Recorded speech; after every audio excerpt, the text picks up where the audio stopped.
Quote, "Where you are in your journey, I hope you too will keep encountering challenges. It is a blessing to be able to survive them, to be able to keep putting one foot in front of the other, to be in a position to make the climb up life's mountain, knowing that the summit still lies ahead. And every experience is a valuable teacher." That excerpt is from Oprah's book, What I Know for Sure. I'm not sure who needs to hear that, but if you do, I hope it brings you comfort, just as it did for me. The last 6 months of 2021 were some of the most challenging months I've ever had. And I feel like it's time I peel back the curtain a bit and let you in, because it's been a while since I've done that. So sharing these stories and experiences with you isn't easy for me, but I believe that there are some lessons here that every entrepreneur could use and might need to hear right now. So I hope you'll come along with me and hopefully leave all judgments aside and use this episode as a reminder that entrepreneurship can be tough, but you and me, we're tougher. Maybe you're having a hard day, a hard week, or heck, a hard year. I see you, and I hope that this episode brings you some sparks of inspiration to keep moving forward because, my friend, you're doing important work.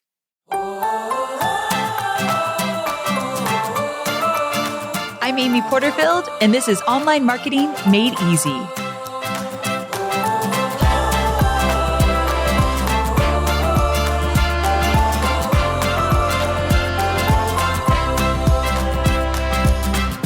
So I'm going to take you through 3 really big life changes that I experienced early this year. The first being my move from California, where I've lived all my life, to Nashville. The second one, falling back into old patterns of eating my feelings, which has resulted in a lack of confidence around my body. And then lastly, getting a book deal, which sounds great, I know, but I'll explain some of the challenges around that. I want to let you in on these things because I don't believe that as entrepreneurs, we're meant to go at it alone. I believe there are so many empowering messages in every experience. And now that I'm at least more aware of the challenges that I've gone through, and I can't say I'm on the other side, but maybe just like getting a little bit closer to starting to move to the other side, I hope sharing these will give you hope and inspiration too. It all comes back to that saying that I've said thousands of times: show your scars, not your scabs. And I feel like I'm closer to my scars with these things, although not fully healed yet. I'm just getting there. And so I don't think I'm sharing, my oozy woozy scabs. That sounds so gross, right? Meaning like they're not wide open issues and challenges that I haven't had any resolve over.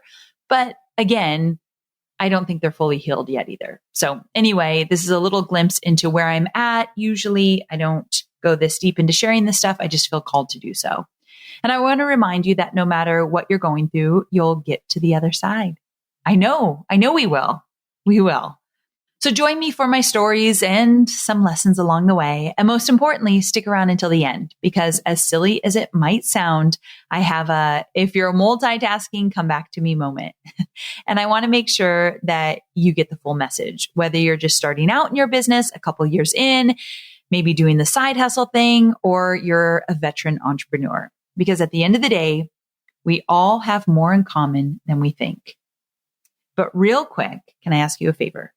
If you've been loving this podcast and finding value in it, I'd love it if you could just share it with one entrepreneurial friend who you think could benefit from it.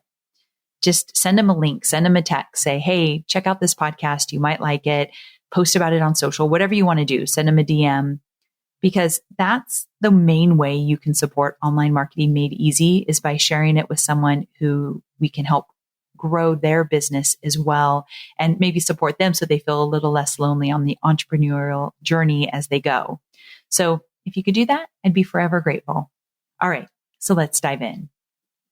First, I've got to say that there's way bigger problems in the world than the problems that I have in my little life over here. I am well aware.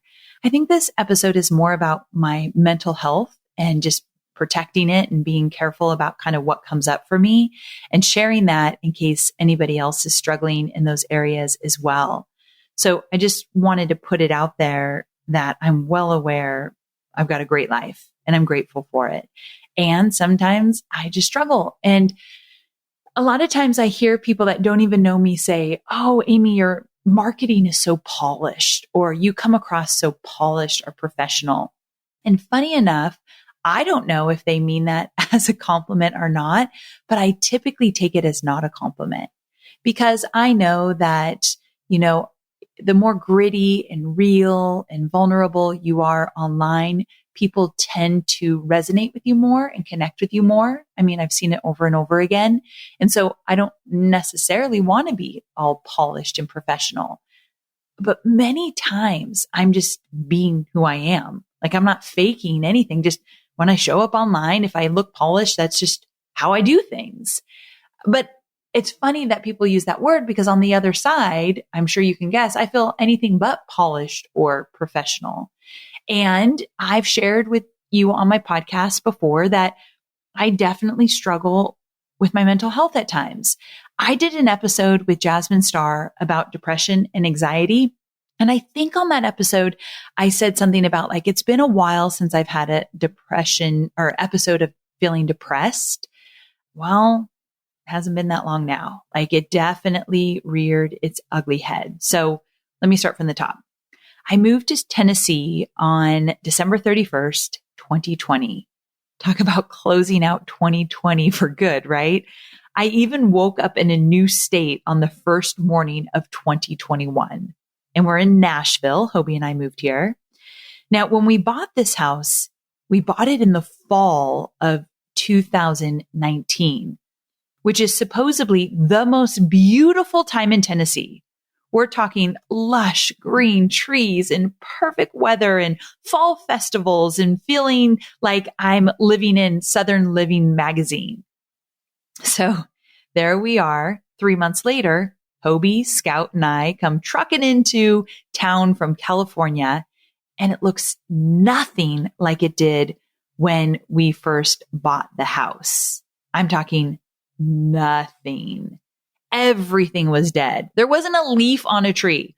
It was freezing cold and in the middle of winter, and it caught me off guard more than I expected.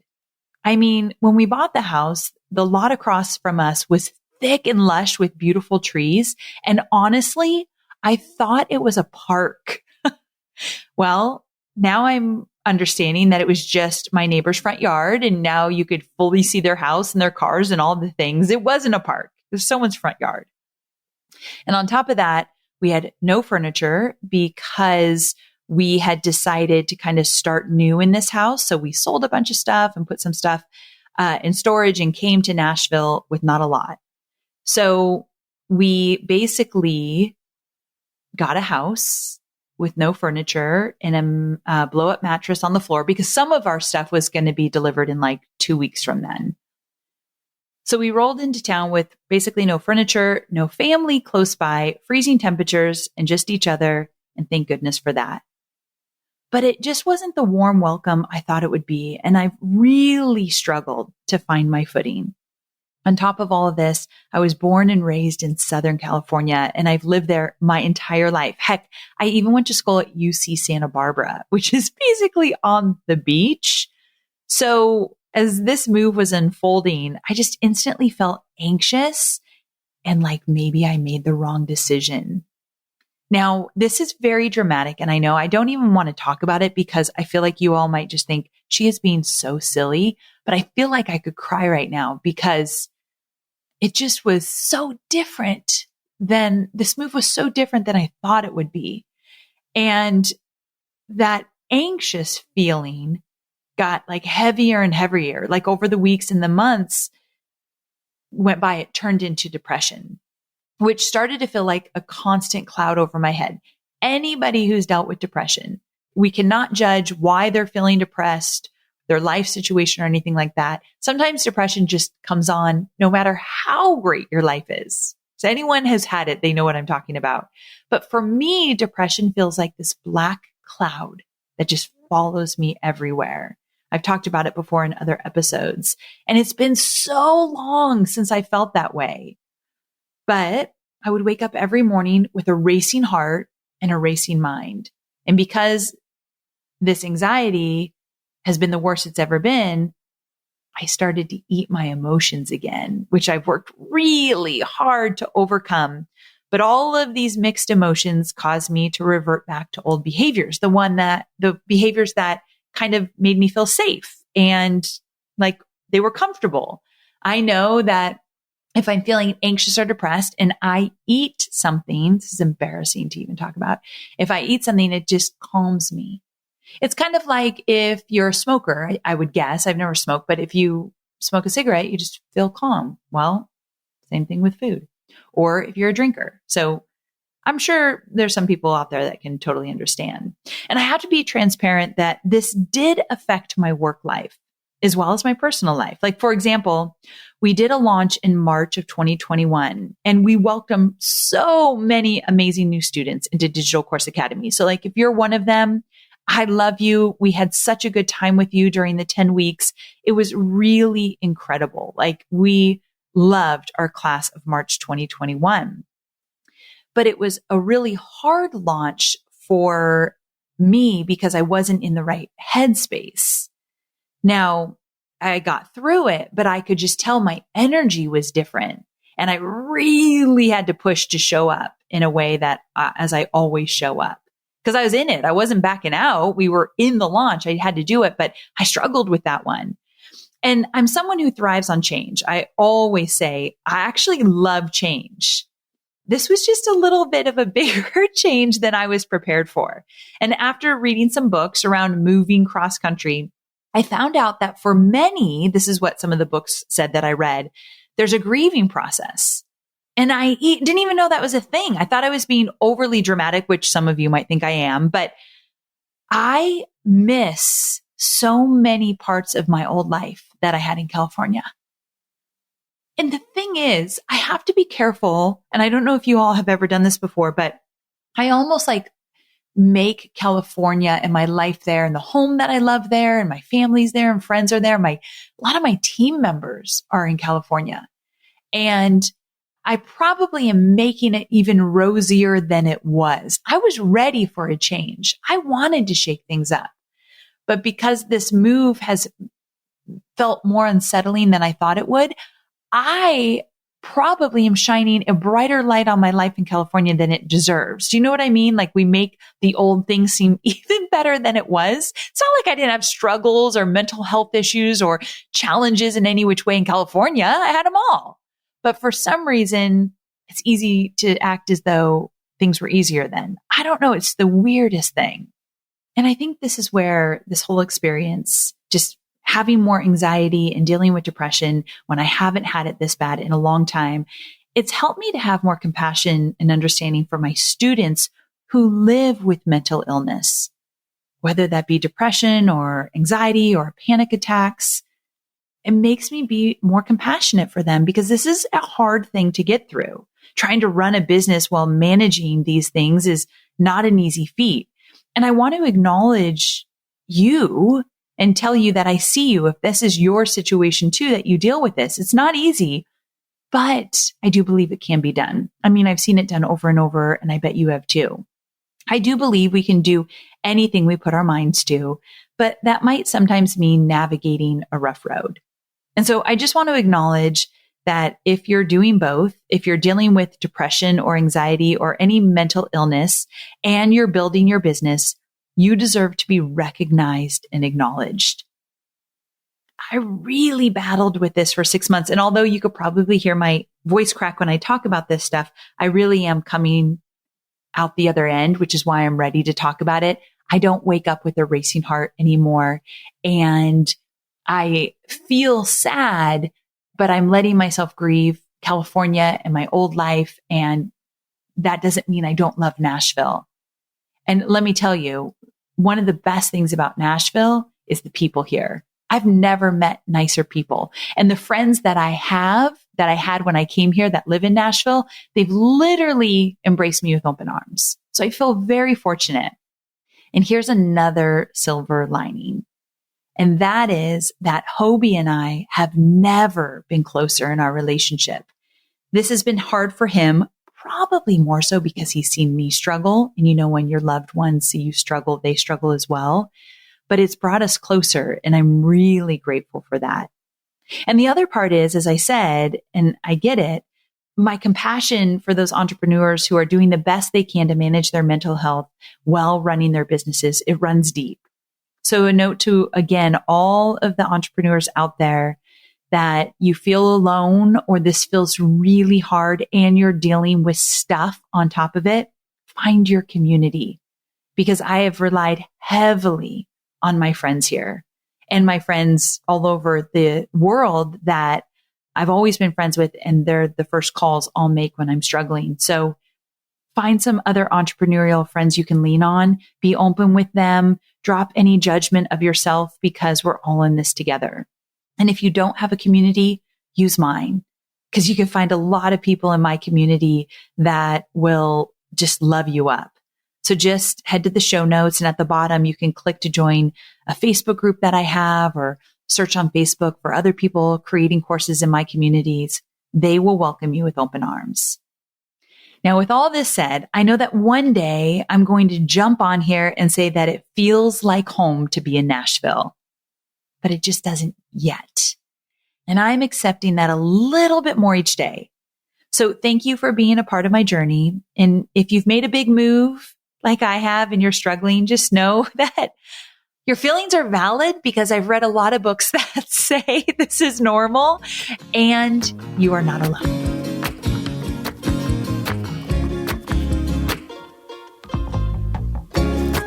On to the second topic that I've already alluded to, and I would love to skip this part.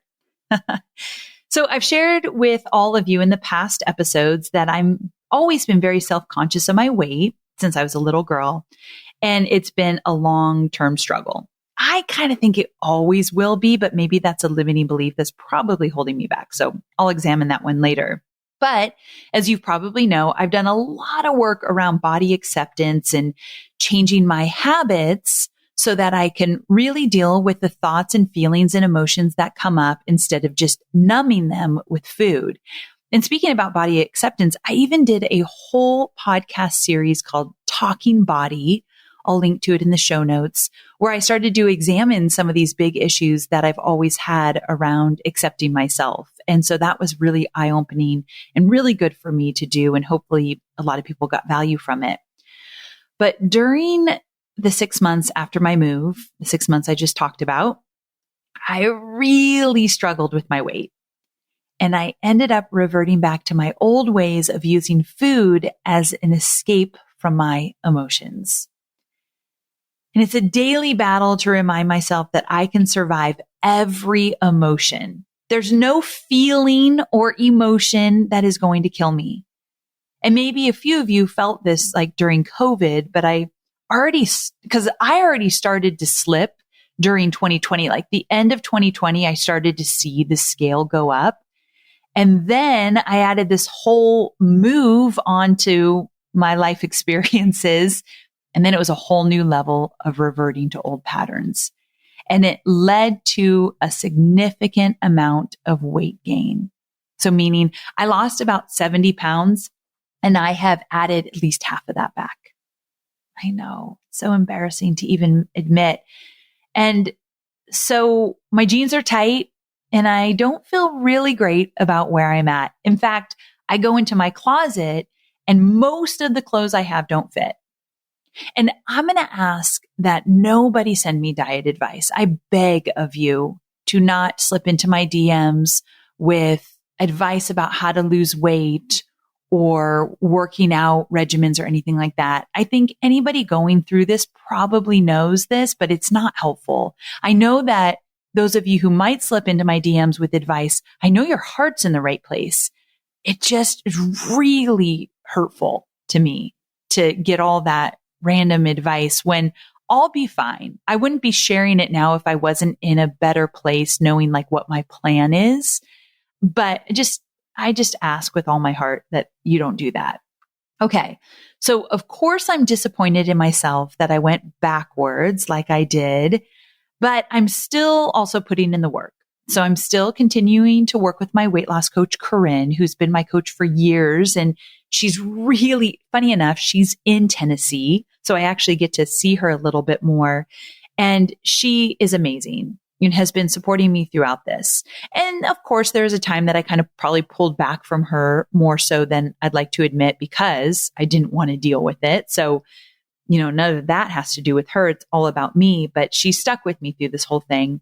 And I also have an accountability group with a few women that we check in with each other daily about this. I also know it's not going to do me any good to dwell on old videos or photos of where I look thinner, but sometimes that happens. So I'll be looking through old marketing stuff to find an image or something. And I'm just like, oh, I look at it and I'm like 30 pounds lighter and I just want to crawl into bed.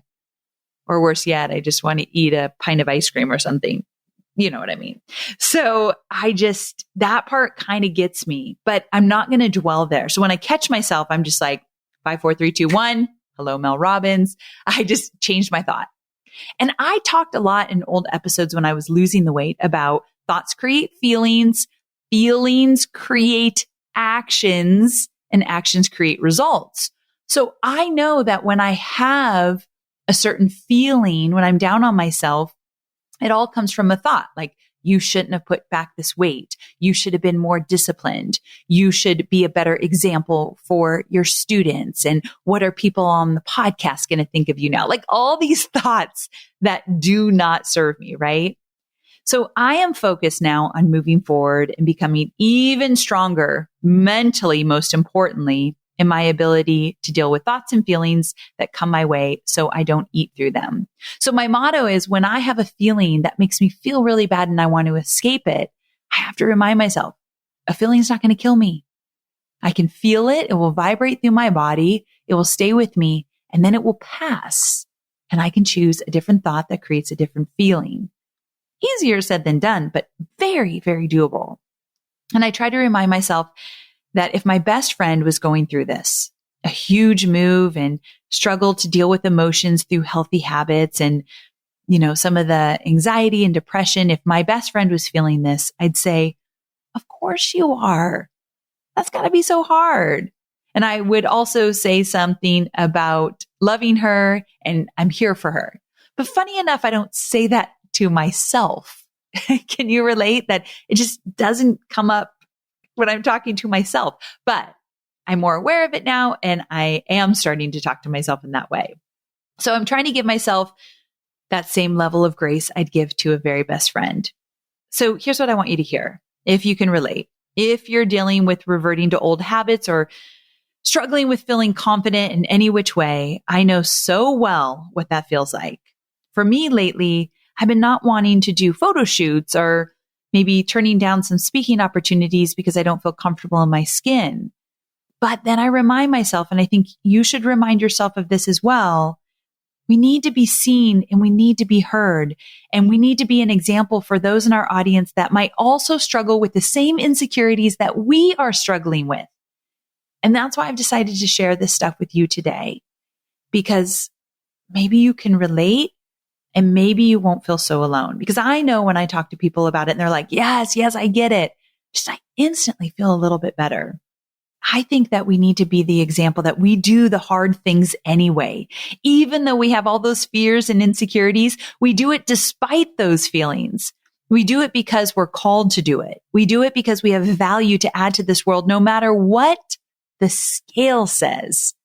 Like that's my personal experience, but for you, fill in the blank. No matter what people say about you, no matter what support you might not have in your family, no matter what schooling you've had in the past, whatever's holding you back, for me, it often is the scale. But for you, whatever it is, we have to do it in spite of that. So here I am in all my rawness. I don't know whatever word else to use, but I just want to keep being an example of what is possible. And I know that my weight doesn't determine my ability to do amazing things in my business. I often remind myself that I made my first million at the heaviest weight I've ever been. If that's not proof that the weight doesn't matter in terms of how I run my business or how I add value, then I don't know what does. But I remind myself of that often. And I will say through some small steps and having patience for myself day in and day out, I do feel as though I've turned a leaf and I'm moving in the right direction of getting healthier. I've got a long way to go in terms of getting where I want to get to and making my jeans fit again, which I don't know if you can relate, but that's a mind game in it of itself. So I have a long way to go, but I feel like I'm moving in the right direction, which made me feel confident to share this with you today. A few things that have worked really well for me is definitely moving my body. I'm not talking about like intense workouts, although that's great too, but even walks with Scout have like changed my perspective. Also, every day I listen to something to inspire me. Every single day. I mean, call it self-help, call it whatever you want, but there's something usually in my earbuds or I read something every day to help me be mentally stronger. Paying attention to my feelings, knowing feelings won't kill me, journaling. You all know I don't love it, but I do it. And having an accountability group and a coach has been pretty amazing for me. So if you're experiencing anything similar, try some of those things. Even just one kickstart could really actually mean some big progress. So just know, I see you, I know you, I love you, we're in this together.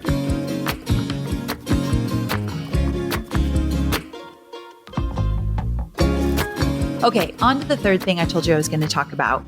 Many of you might already know that I got a book deal because I was promoting Gabby Bernstein's bestseller masterclass, which I cannot recommend enough if you've ever thought about writing a book, and I'll link to it in the show notes. But because I promoted that, I talked for the very first time about the fact that I got a book deal.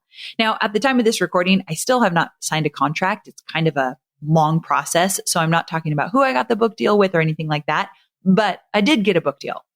And what you might not know is that when I got the book deal, things got a little bit weird for me. My head was filled with doubts and I felt stuck every time I tried to write. So a little backstory. I spent 4 months before getting my book deal writing a book proposal, and it felt great. I felt like I was in the flow. And then I had to write some sample chapters, and I was excited about telling the stories and sharing my journey of entrepreneurship. And although it was totally challenging, like, don't get me wrong, writing that proposal was tough, I was able to do it. And I was really proud of that book proposal. So then I shopped it around to a bunch of different publishers, and I had a bunch of online meetings. Here's something that kind of sucks. So I guess back in the day, I wasn't part of this because this is my first real book. When you write a book proposal, sometimes you get to go to New York and like show up at publishers' offices and they do meetings with you, and it's really cool. Well, because of COVID, that all changed. I don't even know if it will go back to that, but it sounded very glamorous, very like Mad Men, New York agencies, like doing the thing. And I'm obsessed with Mad Men, for the record. But my experience was not like that. I guess most people now, their experience is like mine, where you get on Zoom calls. Not so glamorous, right? But it was exciting to meet with all these big publishers, and I connected with a lot of them. And then it came down to 2 publishers that I really, really liked and wanted to work with. And then the offers came in and it was amazing. And the one I took was just way too good to pass up. And I'm excited to work with this publisher. But that part I could talk about later when I sign the deal. But really what I wanted to tell you about is that when I got the offer, when I accepted it and all of that, my progress just stalled for like the whole month of July. So I've got this writing ritual, and I'll write every morning for about 60 to 90 minutes, Monday through Friday. But in July, I would start to type and then I'd do delete, delete, delete, delete. I'd write a paragraph and then just think, this is terrible. And all of a sudden I realized that I felt as though nothing was good enough. And I did not feel that way when I wrote my sample chapters. And then I realized what it was. I am now on the hook. And it's been a long time since I've been on the hook. When I think about being on the hook, I think about my corporate days where I worked for somebody else. I produced content for somebody else. I got paid to create content and create plans and execute for somebody else. And a book deal essentially is I'm writing a book and I'm on the hook for somebody else. And it just got jumbled up in my head. I told you I've had some issues lately with kind of the thoughts in my head, right? And this is one of them. And so basically, as you know, I'm an entrepreneur and you don't really have to answer to anyone anymore. And one of my big themes in my book is how to be your own boss, how to call the shots. And then here I am feeling like I am working for somebody else or like somebody else is counting on me big time. And now there's a deadline and there's expectations and there's word count and contracts to be signed and lots of money on the line. Like it's a thing. It just kind of threw me off. And really what it was the pressure. And I internalized that pressure. And all of a sudden writing this book was not fun and everything I wrote wasn't good enough. And this made me realize, oh my gosh, where else have I done this in my life? Where something really amazing and good has happened. And then somehow I flip the coin and focus on the what ifs and I make it mean something bad has to happen. So I just want to make sure you're really clear of what I just said. It's embarrassing, but I've admitted this one time before. So if you're a devout listener to this podcast, you know this. Sometimes when something really good happens to me, I self-sabotage. And I think that something bad has to happen. It's like if something good happens, something bad has to happen. I know that for some of you, that sounds really weird, right? But it's very real in my head. I've done it in my business a few times, like with launches. When a launch does really good, I'm like looking for the next shoe to drop. It's really embarrassing to admit, but it's happened to me. And I feel like it's impostor syndrome. Like whether you're 12 days into starting your business, 12 months or 12 years like me, I still think it rears its ugly head. So I've dealt with it in the past and I'm better at recognizing it and squashing it as soon as it comes up, but sometimes it takes some time. So I now am recording this in August. I've got it under control now, but July was a rough one. And I wanted to share this because I just wondered if maybe you've had something really good happen for you, or you got this really great opportunity and all of a sudden you created all these, well, what if this happens? What if that happens? Or what if I don't do well? Or maybe you put added pressure on yourself to make something even better than it needed to be because you wanted to like prove yourself, or you just like kind of freaked out in your head about it. That's basically what I did. I got an amazing book deal and somehow I turned it on its head to be something really stressful for an entire month, to be exact. My poor husband had to deal with me, but it happened. And so now here I am to talk about it, I guess. And for me, I'm just really aware of it now, even more so than I've ever been. So I don't think it's ever going to fully stop for me, that kind of dynamic I talked about. But I do believe that when we're more aware of self-sabotaging or imposter syndrome, when we're more aware of it, we could be like, oh, there you are, old friend. I see you. And goodbye. I'm not going to let you take over my entire month of July. I wish I would have identified it sooner so that didn't happen, but it did. But at least I was able to stop it. And I think we all do have the ability to do so. And I just wanted to share that with you because at the end of the day, I want to enjoy the good things that come into my life.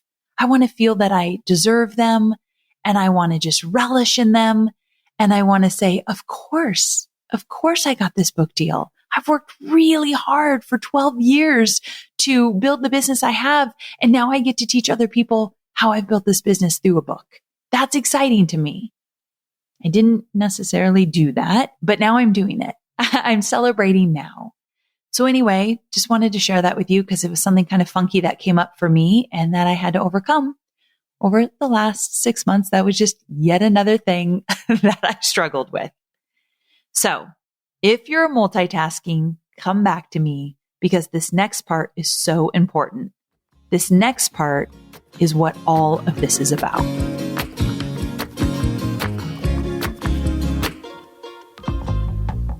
So what does all of this have to do with entrepreneurship and, more importantly, you?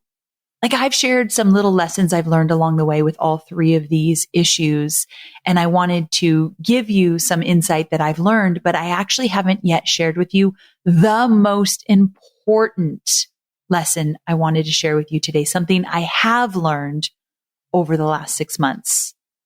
So my struggle with my move to Tennessee, my struggle with my weight, and this overwhelming sense of responsibility with this book deal. These are all things that contributed to me having more anxiety and depression than I've had in a long time. But for you, you insert whatever you're dealing with. So I'm sure right away you can list 1, 2, maybe 3 things that you've struggled with over the last year or 6 months or whatever it might be. And then I want us both to say, this is normal. Because my mind automatically goes to, oh, this isn't happening to most people. And then I put myself down. Like, Amy, get it together. What is your problem? You've got this great life. You have a wonderful husband. You have a successful business. Like, shut up. Get it together. Why are you feeling anxious? Why are you feeling so depressed when everything is so good? And I go on and I beat myself up. But one thing that I've realized in the last 6 months is, oh, this is normal. The truth is that we all have our own struggles. And yes, they all look very different. And I totally understand. Mine are chump change compared to other people. I totally get that. But at the end of the day, we all have those uphill climbs. And here's where we can all feel empowered. What if we just stop making them mean that we're bad or that we're wrong or that we're different or that we're alone? And we take away all of that judgment and just neutralize it. And instead say, yeah, I had a really bad time with this move and I really got in my head about it. And it's normal. That's normal. Yeah, I struggled with this and I struggled with that and it's normal. I'm still in the game. I'm still here. Entrepreneurship is hard and that's totally normal. But we have to keep moving forward and doing the next right thing, whatever we think that is. For me, the next right thing is to know that it will get easier in Tennessee, or to know that people gain and lose weight all the time. And I'm fortunate to have the tools and resources to get this weight off again, and I will.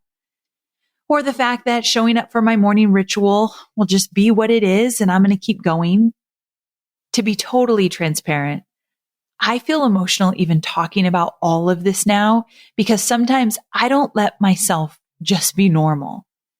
I feel like I have to be so good or so strong, because how can I be a good leader if I'm not? And if you've ever felt this way too, if you've ever questioned being able to be a leader or make an impact, I want to remind you and myself that even leaders have rough days, rough weeks, heck, even rough years. But the thing that makes a great leader is showing their humanness. Is that a word?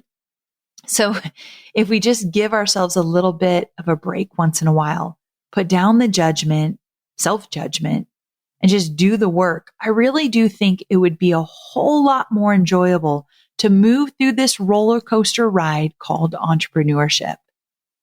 I feel like I could just cry right now because I feel so much of the judgment I judge myself with, but I know that you sometimes do that to yourself as well. And it doesn't serve us, my friends. So let's just put that down. Thanks so much for joining me today and allowing me to just share all of this. I hope that it didn't bring you down, but it inspires you and reminds you that you're doing big things in this world. And the world needs those big things you're doing. So keep moving forward, even when it's tough.